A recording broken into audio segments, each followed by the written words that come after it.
আসসালামু আলাইকুম সবাইকে। আজ আমি করছি আমাদের সবার প্রিয় দেশীয় একটি খাবার আর সেটা হচ্ছে সরিষা ইলিশের রেসিপি। তো চলো দেখা যাক কিভাবে আমি এই রেসিপিটা তৈরি করেছি।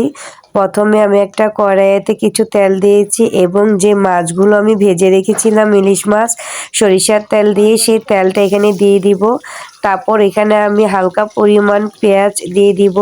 পেঁয়াজ দিয়ে এটাকে নাড়াতে হবে। আসলে এই সরিষা ইলিশ রেসিপিটা খুব পরিমাণে কষাতে হয়। তারপরে আমি এখানে দিয়ে দিব জিরা বাটা। জিরা বাটা দিয়ে অবরত নাড়াতে হবে। তারপর দিয়ে দিব আমি পেঁয়াজ বাটা। পেঁয়াজ বাটাটা দিয়েও আমি এটা কষিয়ে নিব। আমি এক একটা মসলা আলাদাভাবে দিয়েছি এবং আলাদাভাবে কষিয়েছি। তারপর শেষে আমি এখানে দিয়ে দিব সরিষা বাটা। তো সরিষা বাটা দেওয়ার পর এত পরিমাণে কষাতে হবে, হালকা একটু পানি দিয়ে নিবা, না হলে কিন্তু মশলাটা পুড়ে যাবে। তো আমি হালকা পানি দিয়ে এখানে অনেকবার কষিয়ে নিয়েছি। হ্যাঁ, হালকা পরিমাণ আমি হলুদ দিয়েছি, বেশি না। তারপর আমি দিয়ে দিব মরিচের গুঁড়া। মরিচের গুঁড়াটা তোমরা তোমাদের পরিমাণ মতন দিবে। মরিচের গুঁড়া দেওয়ার পর এখানে আমি দিয়ে দিয়েছি পরিমাণ মতন লবণ। দেখো কি সুন্দর একটা কালার এসেছে। তারপর আমি এখানে দিব আবারও হালকা একটু পানি দিয়ে এটাকে আরও কষিয়ে নিব। তারপর আমি ভাজা মাছগুলো এখানে দিয়ে দিব। ভাজা মাছ দিয়েও এটাকে অবরত নাড়তে হবে। আমি এখানে ভাজা মাছ দিয়ে আজকে সরিষা ইলিশ করতেছি।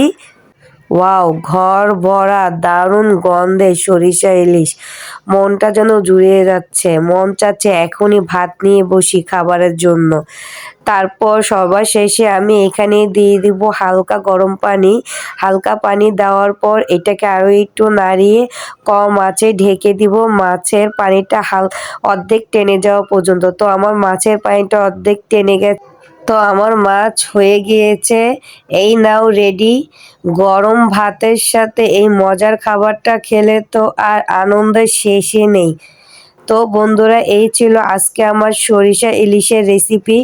যদি তোমাদের ভালো লাগে একটা লাইক, কমেন্ট এবং শেয়ার করে অবশ্যই আমার পাশে থাকবে। আরও ভালো ভালো রেসিপি এবং মজাদার রেসিপি যেন তোমাদের সামনে নিয়ে আমি হাজির হতে পারি। আজকের মতো এখানেই। সবাই ভালো থাকবে। আল্লাহ হাফেজ।